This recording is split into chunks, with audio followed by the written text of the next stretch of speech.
Ces deux artisans sont tombés nez à nez avec les cambrioleurs qui venaient tout juste de s'introduire dans cette résidence secondaire hier vers 10h. Moi j'ai fait le tour, lui est resté de ce côté-là, mais justement pour les prendre en étau, quoi. Et là ils se sont retrouvés sur le petit balcon qui se trouve au bout. De l'autre côté, ouais. Et ils ont voulu sauter, et le premier quand il a sauté, je l'ai attrapé et je l'ai mis au sol. Je l'ai neutralisé, et le deuxième en fin de compte avec le couteau, il a foncé vers mon père avec la bombe lacrymogène. Donc là après j'ai aidé mon père, donc j'ai lâché le gars. Les cambrioleurs prennent la fuite, la gendarmerie arrive et un hélicoptère survole la zone pendant 1h30. Ils sont toujours recherchés. Avec les interventions rapides, la coopération est elle aussi nécessaire pour lutter contre les cambriolages.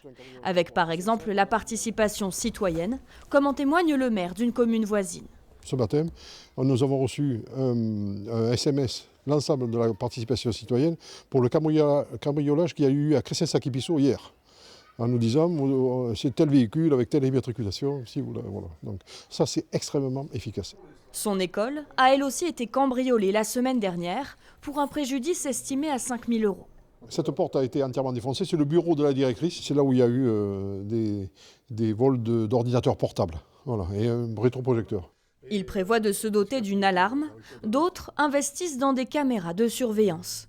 Avec les moyens pour expliquer la baisse des cambriolages dans le département, 200 de moins en 2024 qu'en 2023, il y a les enquêtes déterminantes. On a effectivement des auteurs locaux ou des auteurs qui traversent les frontières départementales, voire internationales.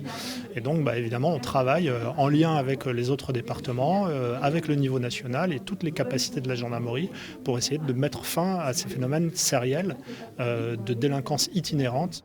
La Dordogne est toujours l'un des départements les plus sûrs de France. Policiers et gendarmes ont augmenté de 3% leur présence sur le terrain.